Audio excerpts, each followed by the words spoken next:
Cutler YMX uses the Netrodyne two-way camera system in all of our power units. The Netrodyne cameras have more than once exonerated a driver who was perceived to be at fault, as well as saved our Cutler YMX from paying damages related to an accident. We are already seeing, just in 1 year of Netrodyne, the impact of better safety scores and fewer damages and incidents in our insurance rates.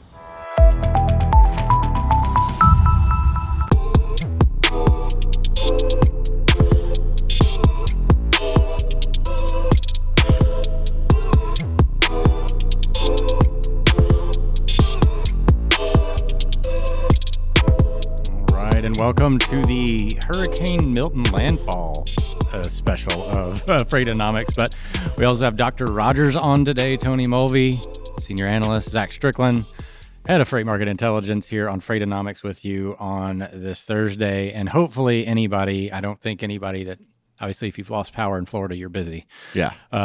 Hopefully everybody is safe and doing well. Lots of supply chain disruption resulting from Hurricane Milton that made landfall last night as a Category 3. We'll talk about a little bit of that for a second. But also we've got Dr. Zac Rogers today to talk about the LMI results from September. And of course, I want to get his hot take on Hurricane and what we expect to see from it. Hey, looking forward to it, Zach. Also looking forward to your marketing too here in a second. But first, we got to thank Netrodyne, our sponsor. So remove the guesswork from driver management and fleet safety and start predicting your accident reduction cost savings. Netrodyne's AI-enabled video safety platform corrects unsafe driving habits, recognizing and reinforcing great driving. With the Green Zone score, your fleet of engaged drivers will protect your bottom line. Every 50 points earned is a 14% cut to your accident rate. Yeah, and of course, drivers hauling FEMA loads in a disaster zone. Disaster recovery for trucking is a very different animal for those that haven't done it. I worked at Express Direct years ago, disaster relief. We've had, for those of you that have watched FreightWaves, Donnie Gilbert, he spent a lot of time working disaster recovery. If you've never heard anything from him, get everything in writing. Yes. If you're a carrier, you get all of your detention hours accounted for. That is going to be a big problem. Trailers are going to disappear. Yep. So very much, be very mindful of everything that you're doing. You will get paid, but you've got to be an accountant. Yes. You've got to take care of business there. So before we bring on Dr. Rogers, let's do the marketing team. Yeah, Zach, I'll count you in 3, 2, 1. All right, outbound tender rejection index. Look at that little bit of a spike there. We were already trending up. And again, we're not breaking through any historical thresholds, mind you, at a just over 5.5%. But look at that trajectory. Like, the hurricane has had a meaningful impact. And I think it's actually feeding off some of the momentum that was created by the ILA strike last week, as well as Hurricane Helene, which look like the market was able to absorb both of those events. Now, Hurricane Milton feels like it has exacerbated that or has built off that momentum, and now we are seeing rejection rates go parabolic here in a month where we typically do not see rejection rates jump higher. Let's look at the next chart and look at spot rates. Spot rates not responsive right now. They're really staying down, and I think this is because, we had this increase coming at the end of, right before the strike. And again, Hurricane Helene, but it was going away. And I think spot rates are very lagged in this way. Rejection rates are definitely going to be the leading indicator. Sometimes it's the reverse, but in this situation, rejection rates are actually starting to lead. I expect these spot rates, excluding fuel, to start popping back up again here in the next couple of days, especially over the weekend.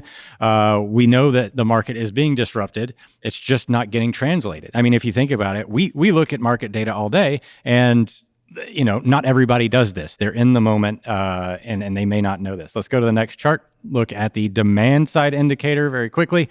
OTVI also going sharply up. That is, of course, due to the increase in rejected tenders, but also demand coming back from the ILA strike has had kind of a rubber band rebound effect. A lot of short haul freight volume in this index, but total volumes are definitely expanding this month. Let's go last but not least to the WRI map. You want to know where the markets are that the rejection rates are driving from? Look at all those dark blues. That's Harrisburg, Pennsylvania, Atlanta, Lakeland, Dallas, and of course, Ontario. Yeah. I think the last one kind of highlights it, that it's not just this increase is not a Milton effect, or to some degree, right? Not purely. Yeah, not solely, because you've got markets in the Midwest, the Southwest, if you want to call Dallas the Southwest, you've got the West Coast seeing an increase in rejection rates. It's pretty widespread, and it's in the markets you kind of need to see do it. Yeah, right? The Southeast, of course, Atlanta and Lakeland down there. Lakeland, of course, the dark blue market in Florida. That one is obviously, we can attribute that almost purely to Milton. But I think some of this stuff was held over from the ILA. We had some capacity movement. Like if you think about trucking networks, I think we still have plenty of trucks. We still have plenty of capacity. Yeah. But when you have these disrupting events, such as 3 of them in a row in a matter of 2 weeks, networks get out of position, out of alignment. These carrier networks take time to readjust. Shipping patterns. If you're used to getting 5 loads a day and all of a sudden you get 0, then 15, that throws everything out of balance and out of alignment. And it takes a minute for that slack to kind of come in. And I think that's a lot of what we're seeing here in this market. Absolutely. Lakeland's been the one that I've just paid attention to because I think it's the hot topic with Milton. You have to remember the market dynamics of Central Florida, right? It's a feeder market. Freight comes into Lakeland. It gets moved further south and moved into Orlando and Tampa and things like that.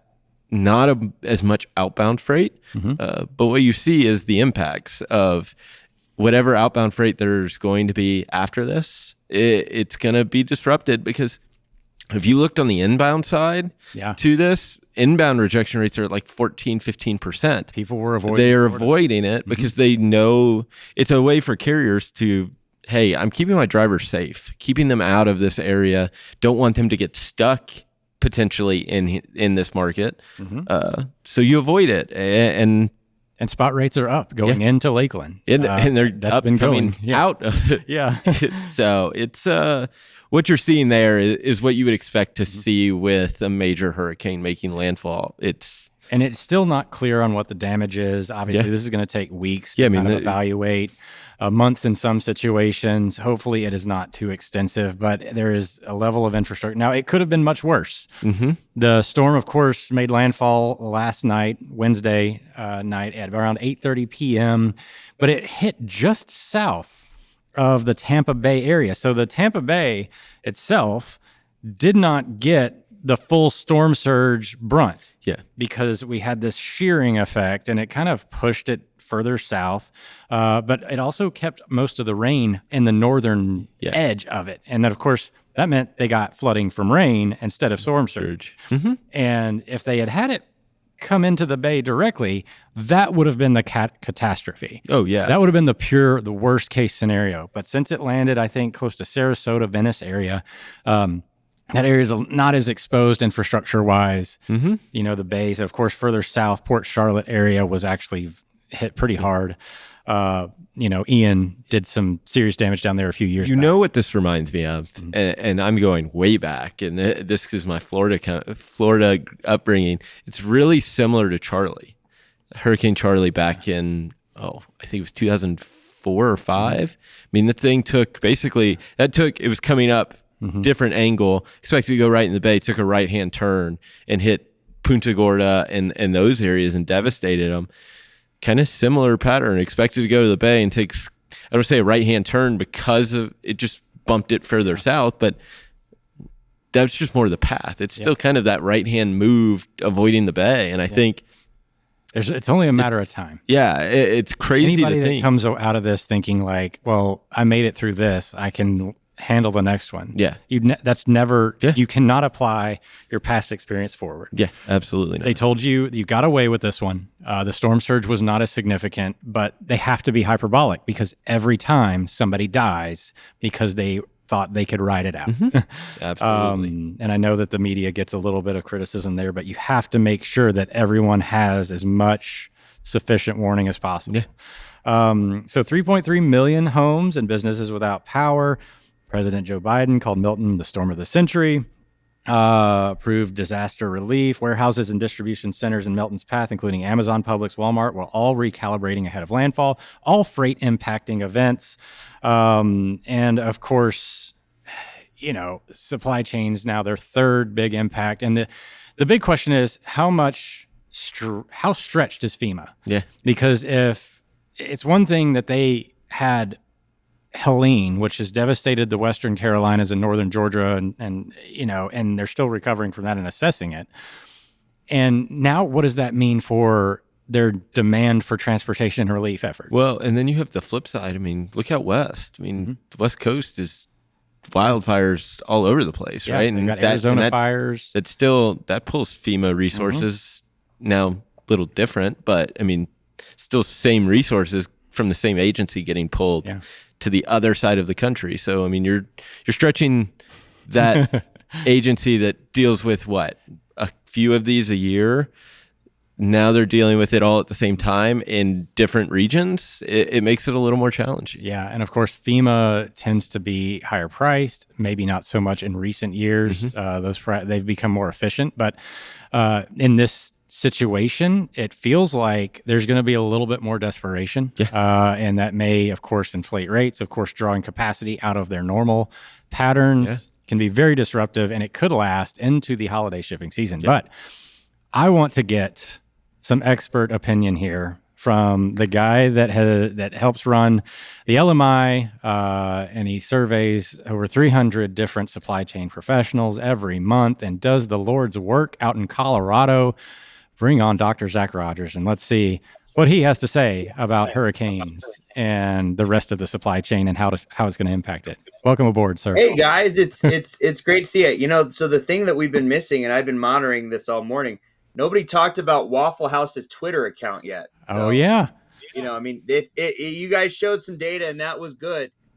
We're still closed in Daytona though. That means we're not back up to normal. So you got to wait for those red dots to turn green, and that's when we really know we're turning a corner. So one last thing. If anybody watching this show doesn't follow Waffle House on Twitter, reassess. What are you doing? What are you doing with your life? Anybody in transportation should absolutely watch Waffle House opening and closing. Absolutely. And even if you're not in transportation, you find out about the deals. But if you're in transportation, definitely. Well, thanks for coming on the show this week, sir. I know you were out in CSCMP last week. You got to meet Mr. Tony Mulvey. A pleasure. Taller than I thought. Pretty tall, Tony. The camera hides some of that. Sitting down hides it. So it's always interesting to meet somebody that you've talked to in camera. There's always something. There's always something you miss. But so, Dr. Z, what are your takeaways here initially from this storm first before we get into the LMI? What are your thoughts here? I know it's too early to know the full brunt of anything, but how do supply chain managers kind of account for this stuff? It's not necessarily unknown that a hurricane's coming in, but it's very unknown as to the extent of the impact and length of time that they feel the impacts, correct? It is. And it's just like what you were saying. We've had a lot of events stack up on top of each other, a lot of disruptions. I mean, it's sort of like, oh, I've got this assignment due and this one due and this one due. And I'm just going to have to stay up all night every night. A lot of folks, I was at CSCMP with Tony last week, and I was talking to a lot of shippers in the retail industry, and especially people that had stuff coming in East Coast, had been trying to push things forward ahead of the dock strike that only ended up being 3 days, but to get ahead of the dock strike. And one retailer in particular that I talked to said, oh, it's a disaster. We had hundreds of containers. This is a big retailer. Hundreds of containers set to go through the Port of Savannah last week. And this is on Monday we were talking. So right as the strike was about to start. And she said, we've only had 3 containers because of Helene. We only had 3 containers go through Savannah in 3 days because of how bad the storms were. And then we had this sort of 5-day break between storms. 3 of those days were a strike. And then on top of that, we get another storm. And so in terms of just throughput through the ports, we were backed up from 2 other disruptions before before Milton even hit. And so we've got a bit of a traffic jam. And the rule with a traffic jam at a port is maybe 1 day of delay leads to maybe 3 to 5 days to really get everything pushed out and us to get back to a normal traffic flow. It's like if there's an accident on the highway for a half hour, it's not like, okay, we clear the car, traffic's back to normal. It might take an hour then for all the cars to get back to the normal flow. It's the same thing at the ports. And so going into Milton, we were already jammed up. And that's just the port side. Beyond the port side, we also, like you guys mentioned earlier, had a bit of maybe not as much transportation capacity moving around because nobody wants to drive in there right now. And so moving things back and forth is a little slow. And I think where we really see this is reflected, what's happened with some of this stuff, is if we look at containers coming into the West Coast ports. This person I talked to told me, yeah, we actually redirected because we don't know how long it's going to take. You know, this person redirected, this retailer, 2,500 containers that were supposed to go into Savannah to Long Beach. Not something you would normally do, but there's not a lot of sort of assurance of a constant flow on the East Coast. And they're not the only ones to have done that. If you look at next week, okay, so next week and then the week after, and I think the week after would really be, if you think about how long that journey is going to take, it'll be the end of next week. So the end of the week of the 13th and then the beginning of the week of the 20th is when you would think you would see some containers that should have been at the East Coast at the end of September getting to the West Coast. Next week, TEUs year over year at the Port of LA up 71%. The week after, 77%. Okay. And that's late October. That's the last week of October to be up 77%. We're not normally seeing that's late. Prime Day was yesterday. That's late for stuff to be coming in. Yeah. Is Golden Week not a factor this year at all? Like, did we just miss it? I don't know. I'm not sure. I mean, it seems like we didn't slow down that I can see at all. So, yeah, I mean, it is crazy. I remember you putting that chart up in your presentation. Zach, you'll be proud to know I sat in the front row like a good student. But listening to the LMI and the discussion between you and your father, who teaches at Arizona State, right? Right. Yeah. I mean, it was interesting to hear how accurate the LMI is over the course of, what is it, coming up on 9th year this year. And then in September, and you look at what kind of happened in September, you saw a slight increase, but I mean, it's kind of in that healthy range, right? I mean, 50, was it 55.8? Yep, 55.8 was the rate of so 58.6 was the overall index. Okay. Yeah. And that's a great number to be at. The overall average for the index is 61.8, and then the standard deviation is 8. So then you would think, okay, well, if it's between 53 and 69, those are sort of normal rates of growth. And to be at 58 is a little bit lower than the average, but that's the thing I like about 58. And Zach, you alluded to this earlier, is that we have capacity still available. Yeah. So we have capacity that can absorb the growth, and we're not going to see prices spike up like crazy the way we have in previous freight recoveries. You know, if you look at the interplay, Tony, between, say, transportation price and transportation capacity in our report, we have that time. chart. It's the second chart. I'm sure you got it somewhere. Yeah, this is the inventory level. And I'll keep talking until we find it. But if you look at the spikes, there we go. So look at that spike you saw in the summer of 2020.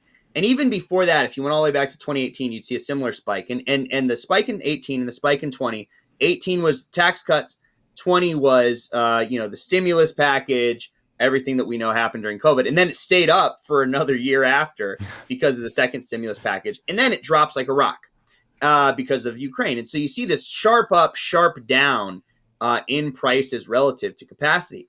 The recovery we're having now that really we started moving this direction at the end of last year, but I would say the actual recovery really, I think, kicks in around April or May of this year. Now that we've seen, okay, we've been consistently had prices above capacity. Look how much more moderate this is. This is going up. The trajectory is a lot softer here. And even that last little, this month you might be watching and saying, oh, it looks like it's coming down a little bit. It's still above 50 because transportation prices, I believe, were 58, 59. And so they were, 58.4. And so that's still growth. It's just a slower rate of growth. And so I like this kind of recovery because in some ways, just by factor of when we started doing this in 2016, we haven't had a normal sort of organic recovery like this. All of the big movements in the freight market that we've seen between 2016 and 2023 were caused by some form of disruption. Tax cut, trade war, COVID, double stimulus, Ukrainian invasion. Those are the things that moved the freight market from boom to bust. All 5 shifts that we've seen prior to this one. This shift is an organic one where we see the economy is just nature is healing and the economy coming back normally. And we see it's driven a lot by a seasonal movement in inventories. Yes, we have a crush on the West Coast because of disruptions right now this week. But if we look at what we've seen through the whole summer, it's been sort of normal seasonality. We've seen upstream firms, which is basically anyone who's not a retailer and who's not consumer facing, have been building up inventories since June of this year. Now, it's a little early, and partly that was to stay ahead of the disruptions, but it's also because there was expectations of strong consumer activity. And, we saw that inflation report. They came out this week, 2.4%. People are spending, and it looks like it's going to be a robust holiday. And then in September, what we finally saw is downstream folks, retailers, moved into expansion for inventory. Retailers had been keeping inventories in contraction. We talked about this last time I was here, that retailer inventories contracted all the way through the summer because everyone was trying to run everything down, JIT, stay lean, cash flow. And now in September, we see a very smooth curve coming up for inventories. And that curve coming up for inventories downstream is one of the things that's driving the freight market because the transportation that downstream uses is different a lot of times than the transportation upstream uses because of things like last mile, not using drayage, not using intermodal as much. It's much more OTR focused. I mean, there's some intermodal obviously, but it's more OTR focused. And it tends to be more expensive transportation. It's also in urban areas where the people are who might be buying these things. And so we're now seeing, we saw an activation of upstream transportation in May and June. Okay. And so we were seeing goods moving through networks, but it was in many ways the more cost effective sort of bulkier networks. And now we're seeing an activation. This would be things like LTL might be in here too. We're seeing an activation of downstream transportation. And those are the things that are now driving prices up and driving available capacity down. Now, we got the inventory level chart back for you. You were just describing some of the upstream and downstream. So inventory obviously has been, back last year, 2022, 2023, we had a glut of inventory. Yeah. So, and then we've been in this slow drawdown of inventory. I think it probably ended sometime early this year. Looked like we got back to more of that seasonal pattern that you just alluded to. And then we've had a couple of little spikes over 50. We had the Lunar New Year pull forward type situation that created the March bump. That quickly went away. And then now we're in this, I think we've discussed like how, we're transitioning into a more normalized transportation inventory management cycle. But I want to get your comments on, you just said that the upstream or the downstream folks built inventories in September and August. It looks like we've been over 50 for 2 months now. Is this a function of people getting back to business, or is this a function of, and they're not getting the demand gen that they expected, or is this more of a pull forward, I'm getting in front of disruption, or is it a little bit of both? So there was a little bit maybe early in the summer of getting ahead of disruption. Yeah. And then what we're seeing now would be that the best option, which is we're seeing demand. Because here's the other thing.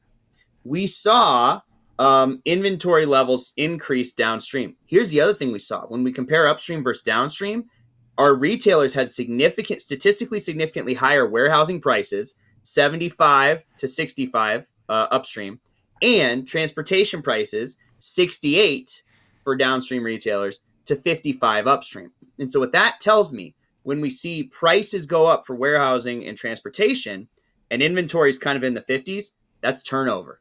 That's Right. JIT. The same way we run this show. JIT is happening. And so things are moving quickly, and you don't have that sort of churn unless you're expecting to have a lot of sales. I'd be fascinated. Amazon hasn't let the numbers out, but they had their second Prime Day yesterday. Yep. I'd be really interested to see what it was. I know the first one was 14 billion, up I think 11% from last year, somewhere in that neighborhood. And so Prime Day number 2 is a really interesting sort of bellwether to show. I know there's some Christmas presents got out of my house yesterday. To sort of it's kind of the canary in the coal mine a lot of times to show where the holiday season is going. So to me, this says we're having demand.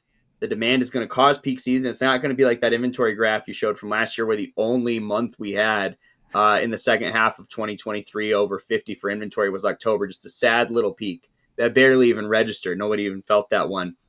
This month, in September, we had a good peak. Yeah, see that tiny little peak? It's pretty sad. And this month, we're now on a good trajectory, and you can see that curve looks a lot more similar.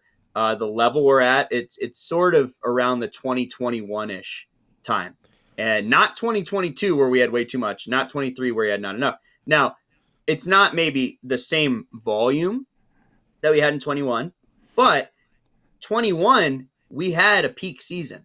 It was a crazy peak season, but we had a peak season. This trajectory reminds me of 21, and if you went back even further, it would remind me even more of 2018, because we're having regular inventories coming in a seasonal manner, and I think we're going to see the freight market react to it like that. Just like, by the way, we've been saying every time I come on the show, I think since June. I've got a kind of random question. I mean, because this second Prime Day, it's kind of fairly new, right? And every other retailer's kind of reacted to it. I mean, you got Walmart doing their thing, Target with Circle Week, Best Buy throwing deals out there. I mean, does it move this peak up earlier into October than what we've seen in the past, or it kind of moving away from, the Black Friday kind of mid-November through the holiday? I mean, does it just extend it? Does it pull that forward? I mean, what are your thoughts on that? It does. And that's intentional. In 2020 and 2021, we realized that Black Friday and Cyber Monday, Cyber Week, that wasn't enough anymore. And it was too late. And that's the year, remember, when we didn't have enough inventory. Like the New York Times I remember there was an article called How We Ran Out of Everything. And the way we ran out of everything is we kind of still had that old school model of, well, everyone will start buying presents on Thanksgiving, What we've seen in 2021 especially was kind of the soft launch of some of this stuff is it's not Black Friday, it's Black Fall. And people are willing to buy stuff ahead of time if you have deals. If you have, it's so easy now. There's so little transactional friction. I just click a button on my phone and something shows up at my house. It made a lot of sense for everybody to try to stretch this out, because what it does is, instead of going up with a really high peak and then coming right down, now instead of a peak, it's more of a plateau. So we can have sort of a elongated peak season where we spread all of that stress out over maybe 2 months or 3 months instead of 4 weeks like we've always done in the past. I've worked in the before times. I've worked in Amazon facilities on Cyber Monday. It was not a great time. It was not a smooth, easy going. I mean, it's fun, it's exciting, but it was a lot of stress compounded into a few days. Being able to spread that out makes everything much easier operationally, allows you to spread out costs, and if you do have issues with forecasting, now we have some lead time built in. We have some slack built in, so maybe we can catch up with customers later on, because we can get a good idea in October of what holidays are going to look like, or maybe even the first Prime Day in some ways in July. And then we don't have to kind of do everything at the last minute like we've done in the past. Well, speaking of the last minute, we've run it right into the last minute once again, Dr. Rogers. So who's Colorado State got this weekend? Oh, I should know this because I'm going to the game. San Jose State, I think. Right? San Jose State, feeling good? I don't know, man. They're 4-1. They're looking good, but I like it. But I like our chances. They're used to the warm weather down there. They're not used to the 80 degrees it is here. Well, never mind. I don't know what's going to happen. Well, I'm pulling for you, and thank you for coming on the show. And of course, thoughts and prayers to everybody affected by the hurricane. Everyone, have a great week. Has downtown Nashville recovered from Vanderbilt yet? What's going on No, there? not yet. It's still gone. Still getting that goalpost out of the river? Still getting out. $10,000.